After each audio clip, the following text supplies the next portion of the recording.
নমস্কাৰ আজিৰ এই ভিডিঅ'টো জানক বৃষ ৰাশিৰ ব্যক্তিসকলৰ বাবে জুলাই মাহটো কেনেকুৱা যাব ব ৱ আৰু হৰ্ষ এইকেইটা আখৰেৰে যিসকল ব্যক্তিৰ নাম আৰম্ভ হয় তেওঁলোকৰ হৈছে বৃষ ৰাশি এই ভিডিঅ'টো চাই যদি ভাল লাগে তেতিয়াহ'লে এইকেইটা আখৰেৰে নাম আৰম্ভ হোৱা ব্যক্তিসকলৰ সৈতে ভিডিঅ'টো শ্বেয়াৰ কৰিবলৈ নাপাহৰিব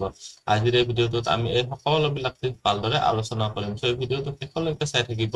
আপুনি যদি এতিয়ালৈকে মোৰ চেনেলটো সাবস্ক্ৰাইব কৰা নাই তেতিয়াহ'লে সাবস্ক্ৰাইব কৰি ল'ব আৰু ভৱিষ্যতে আপলোড কৰা ভিডিঅ'ৰ নটিফিকেশ্যন পাবৰ বাবে বেল আইকনটো অল সিলেক্ট কৰি দিব প্ৰথমতে জানক আপোনালোকৰ স্বাস্থ্যৰ ক্ষেত্ৰত ৰাশিৰ অধিপতি হৈছে শুক্ৰ গ্ৰহটো আৰম্ভণিতে দ্বিতীয় ঘৰত আছে আৰু শুক্ৰ গ্ৰহটো ইয়াৰ পৰা 7 জুলাই তাৰিখে ইয়াৰ পৰা আগবাঢ়ি ইয়াতে যাব বুধৰ সৈতে যুতি পতাম্ব যদিও শত্ৰু ৰাশিস্থ হ'ব কিন্তু শুক্ৰ গ্ৰহটোৰ স্থিতি ইয়াতে কমিউনিকেশ্যনৰ ঘৰত আপোনালোকে বহুত ভাল ফল পাব পাৰিব আপোনালোকৰ লগ্ন অধিপতি বা ৰাশি অধিপতি যেতিয়া তৃতীয়স্থ হয় আপোনালোকক কষ্ট বহুত কৰিব স্বাস্থ্যজনিত ক্ষেত্ৰত তেনেকুৱা অসুবিধা নাই পানী বেছিকৈ খাই থাকিব তেতিয়া অসুবিধা নাই আপোনালোকৰ লগ্ন বা ৰাশিতে বৃহস্পতিৰ স্থিতি আছে আপোনালোকৰ কাৰণে বৃহস্পতি এটা সংঘৰ্ষৰ কাৰক গ্ৰহ হয় এইখিনি সময়ছোৱাত কামবিলাক অলপ দেৰি হ'ব পাৰে অলপ সংঘৰ্ষ বৃদ্ধি পাব পাৰে এইখিনি সময়ছোৱাত আপোনালোকে অলপ ধৈৰ্য ধৰি কামবিলাক কৰিব পাৰিলে যথেষ্টখিনি আপোনালোকে উপকৃত হ'ব পাৰিব ৰোগৰ স্থানৰ অধিপতি শুক্ৰ গ্ৰহটো হয় শুক্ৰ গ্ৰহটোৰ ওপৰত আপোনালোকৰ ডাইৰেক্টলি কোনো গ্ৰহৰ এছ'চিয়েশ্যন নাই কিন্তু 7 তাৰিখৰ পিছত যেতিয়া শুক্ৰ গ্ৰহটো ইয়াতে আহিব ইয়াৰ ওপৰত ৰাহুৰ দৃষ্টি আহিব আৰু মংগল গ্ৰহটো ইয়াতে আপোনালোকৰ থাকিব 12 জুলাই তাৰিখলৈকে 7 তাৰিখৰ পৰা 12 তাৰিখলৈকে মংগল গ্ৰহটোৰ ইয়াতে শুক্ৰ গ্ৰহটোৰ ওপৰত দৃষ্টি আহিব এইখিনি সময়ছোৱাত স্কিনৰ প্ৰব্লেম বা ধূলি বালি জনিত যিবিলাক এলাৰ্জি হয় বা পলিউশ্যন ৰিলেটেড এলাৰ্জি এইবিলাক অলপ সাৱধান হ'ব লাগিব আপোনালোকে পানী কমকৈ খাব মানে আপোনালোকৰ বেমাৰ হ'ব মনত ৰাখিব যে আপোনালোকে পানী বহুত খাব এই গ্ৰহৰ স্থিতি অনুযায়ী নহয় মই ওভাৰঅল লাইফৰ কাৰণে কৈছো বৃষ ৰাশিৰ ব্যক্তিসকলৰ দেহত পানীৰ অভাৱ হ'লে বেমাৰ হ'বই হ'ব আপোনালোকৰ তলপেটৰ অংশখিনিত অকণমান কমপ্লেইন দেখা গৈছে আপোনালোকৰ গেষ্ট্ৰিক জনিত প্ৰব্লেম এইখিনি সমস্যাত হ'ব পাৰে আপোনালোকে সাৱধান হ'ব লাগিব উপাৰ্জন বা ধন সঞ্চয়ৰ ক্ষেত্ৰত চালে উপাৰ্জনৰ ঘৰত ৰাহুৰ স্থিতি আছে বৃহস্পতিৰ ঘৰত বৃহস্পতি আছে আপোনালোকৰ ৰাশিতে বৰ্তমান সময়ছোৱাত বৃহস্পতিৰ স্থিতি যিহেতু মজবুত আছে আপোনালোকে নিজৰ ইচ্ছামতে আপোনালোকে কষ্ট কৰি উপাৰ্জনত বৃদ্ধি কৰিবলৈ পাৰিব ধনস্থানত দেখিবলৈ পাৰিছে ৰবি আৰু শুক্ৰৰ স্থিতি আছে ৰবিৰ স্থিতি ইয়াতে যথেষ্ট ভাল ৰবিৰ ফালৰ পৰা যথেষ্টখিনি ভাল ফল লাভ কৰিব পাৰিব শুক্ৰ গ্ৰহটো আপোনালোকৰ 7 তাৰিখলৈকে আছে ৰবি ইয়াতে 16 তাৰিখলৈকে আছে ইয়াৰ অধিপতি হ'ল বুধ গ্ৰহটো আৰম্ভণিতে ইয়াতে আছে আৰু বুধ গ্ৰহটো 19 জুলাই তাৰিখে ইয়াতে যাব আপোনালোকৰ ধনস্থানৰ অধিপতি বুধ গ্ৰহটোৰ যেহেতু আপোনালোকৰ ইয়াৰ পৰা দৃষ্টি আহিব 19 জুলাই তাৰিখৰ পিছৰ পৰা কৰ্মস্থানত যেহেতু শনি গ্ৰহটোৰো মানে স্থিতি আছে এইখিনি সময়ছোৱাত আপোনালোকৰ ইনকামত বৃদ্ধি বা ধনৰ বৃদ্ধিৰ কাৰণে যথেষ্টখিনি সহায়ক হ'ব ইনকামৰ ঘৰৰ অধিপতি বৃহস্পতি গ্ৰহটো আপোনালোকৰ ৰাশিতে আছে আপোনালোকে যথেষ্ট ভাল ফল লাভ কৰিবলৈ পাৰিব কেৱল অলপ কষ্ট কৰিব লাগিব নিজৰ জ্ঞানৰ ব্যৱহাৰ কৰক নিজৰ ইন্টেলিজেন্স বা বুদ্ধিমত্তাৰ ব্যৱহাৰ কৰক এইখিনি সময়ছোৱাত আপোনালোকৰ ক্ৰিয়েটিভ স্কিলৰ জৰিয়তে নিজৰ বিদ্যা যি আহৰণ কৰিছে তাৰ জৰিয়তেও নিজৰ উচ্চ অভিলাষৰ কাৰণে উপাৰ্জনৰ বৃদ্ধি কৰিব পাৰিব ধন সঞ্চয় বৃদ্ধি কৰিব পাৰিব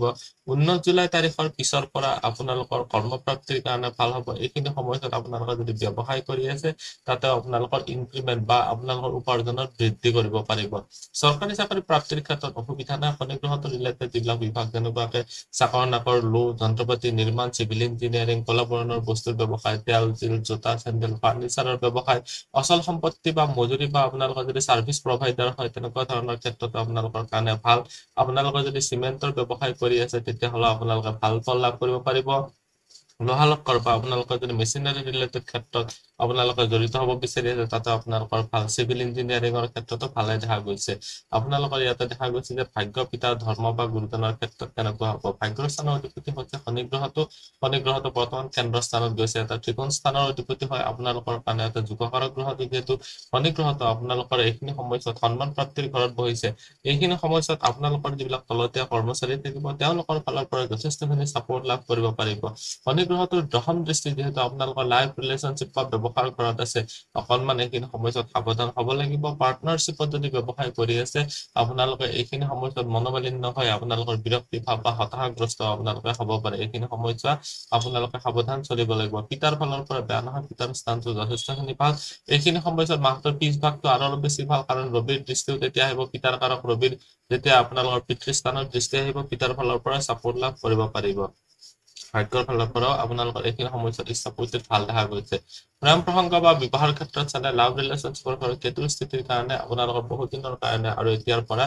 বিৰক্তি ভাৱ আহি আছে। যিবিলাক বিবাহিত জীৱনৰ আগৰ যিবিলাক ৰিলেশ্যনশ্বিপ, লাভ ৰিলেশ্যনশ্বিপৰ যিবিলাক অকল লাভ ৰিলেশ্যনশ্বিপ বা প্ৰেম সম্বন্ধতে আছে, তেওঁলোকৰ ক্ষেত্ৰতে কৈছো যে এইখিনি সময়ছোৱাত বিৰক্তি ভাৱ অহাটো স্বাভাৱিক। বিৰক্তিক আপোনালোকে অভাৰকাম কৰিব পাৰিব লাগিব। ইয়াতে মই আৰু এটা পইণ্ট ইনক্লুড কৰি দিছো যে আপোনালোকে এইখিনি সময়ছোৱাত গণেশৰ আৰাধনা কৰিব পাৰিলে বিশেষ ভাল। আপোনালোকৰ লাভ ৰিলেশ্যনশ্বিপৰ ক্ষেত্ৰত ষ্টেবিলিটি বাঢ়িব। ছোৱালীসকলে সোণৰ কাণফুলি পিন্ধিব পাৰিলে যথেষ্ট ভাল ফল লাভ কৰিবলৈ পাৰিব। বৈবাহিক জীৱনৰ ক্ষেত্ৰতো কৈছো যে শনি গ্ৰহটোৰ দৃষ্টি আছে,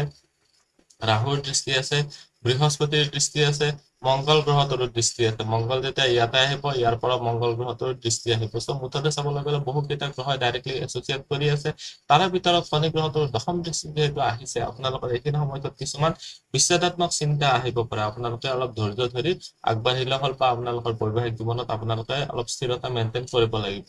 সাধন শিক্ষা আৰু উচ্চ শিক্ষাৰ ক্ষেত্ৰত চালে সাধন শিক্ষাৰ স্থানত আপোনালোকে দেখিবলৈ পাইছে ৰবি গ্ৰহটো অধিপতি হৈ ইয়াৰ পৰা আপোনালোকৰ ইয়াতে দ্বিতীয়স্থ হৈ আছে। 16 তাৰিখৰ পিছত তৃতীয়স্থ হ'ব। মুঠতে পৰাক্ৰম কৰক, ঘৰুৱা চাপোৰ্ট লওক, এইখিনি সময়ত ভাল ফল লাভ কৰিবলৈ পাৰিব। শনি গ্ৰহটোৰ দৃষ্টি আছে ইয়াতে, অইন কোনো গ্ৰহৰ গোটেই তোমাক প্ৰভাৱ নাই। চ' বৰ্তমান সময়ছোৱাত আপোনালোকে বৃহস্পতিৰ ফালৰ পৰা যথেষ্টখিনি ভাল ফলে লাভ কৰিব পাৰিব। লগ্নত যিহেতু স্থিতি আছে, আপোনালোকৰ নিজৰ যিটো বুদ্ধিমত্তা ভালদৰে ব্যৱহাৰ কৰিব পাৰিব। ইয়াতে এতিয়া দেখিব দিছো উচ্চ শিক্ষাৰ স্থানত কেতুৰ স্থিতিৰ কাৰণে আপোনালোকৰ যদি আধ্যাত্মিক শিক্ষা কিবা ল'ব বিচাৰি আছে, সেইবিলাক ক্ষেত্ৰতো ভাল দেখা গৈছে। আধ্যাত্মিক শিক্ষাৰ ক্ষেত্ৰত যথেষ্টখিনি ভাল ফলে লাভ কৰিবলৈ পাৰিব।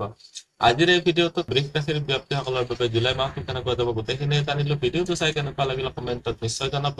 আপুনি যদি আপোনাৰ বিষয়ে জানিব বিচাৰে তেতিয়াহ'লে হোৱাটছএপত কণ্টেক্ট কৰিব পাৰে। ধন্যবাদ। এইটো ভিডিঅ'ত আগবঢ়োৱা জ্ঞানখিনিৰ পৰা যদি আনৰো উপকাৰ হ'ব ভাবে, তেনেহ'লে বন্ধুবৰ্গ, আত্মীয় স্বজন আৰু চিনাকি মানুহৰ সৈতে শ্বেয়াৰো কৰিব।